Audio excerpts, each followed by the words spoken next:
everyone, thank you for tuning in to AGraders. Here's what to expect. Today we have with us an experienced English curriculum writer, Ms. Sharon, who will share with us what the secondary 4 student will be learning for English in July. So Sharon, what are they learning this month?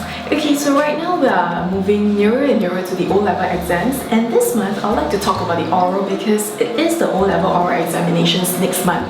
So is the oral a very important component in O-level? Well, actually, based on if we take a look at the mark allocation given to it, it really is quite a significant component because the oral examination makes up 30 marks in total, which is 20% of the overall grade for the English paper. So this particular section takes only about 20 minutes, yet it comprises of 20% of the overall grade. Okay, so for the whole oral component, are there different sections? By now, actually, most students will already know that for the oral examination, there will be 2 components. One is the reading aloud section, and the other one will be the spoken interaction section. Okay, so do you have any tips on how we can prepare for the oral examination? Okay, what I would like to point out over here is that while the oral exam actually demonstrates knowledge and mastery of a subject matter, the primary purpose is to demonstrate students' presentation, speaking, and interpersonal communication skills. So many times when students struggle, it's because they think that, oh, I don't know how to answer a question. But I like to tell students that it's perfectly fine that you don't know the content answer, but you can always just like how you're talking to a friend, you can go about in a conversation and show that you don't know how to answer the question, but seek opinions from your examiner instead. So treat them like a friend and treat it as a conversation rather than a test of your knowledge of certain topics.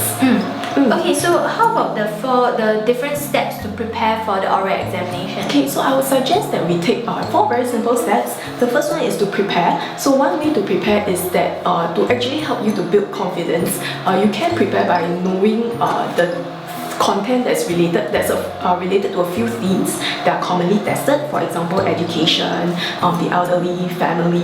And the second step would be to remember to actually listen very attentively to the questions that are being asked, because sometimes the change of a question word can change the way you answer the question.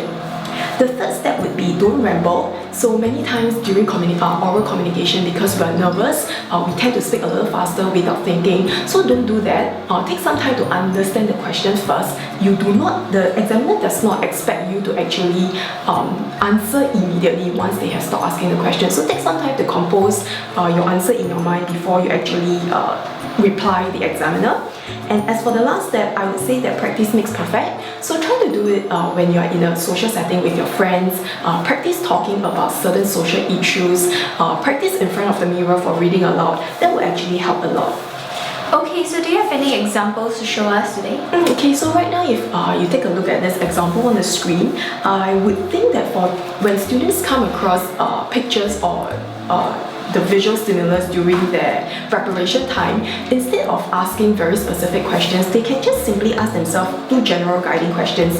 Firstly, after reading the passage, what is the main theme of this passage? So by understanding the theme, they can then ask themselves what is a likely topic for the spoken interaction, and from there they can try to guess some questions that are related to the picture. However, they should not limit themselves to specific questions because, like what I mentioned just now, if there is a change in question word, there might be the way they phrase the question, the phrase answer will be different. So if they try to memorize certain kind of questions and memorize their answers, that will come across as just regurgitation instead of conversing with the examiner. Okay, great. Thank you very much. Thank you. To watch more of such videos and information to help your child improve and learn ahead of others in school, visit our website www.agrader.sg, click on this button, fill in your email address, and receive all these useful videos straight in your inbox for free. as well as the latest in promotions so that you don't lose out on great deals with AGrader Learning Center.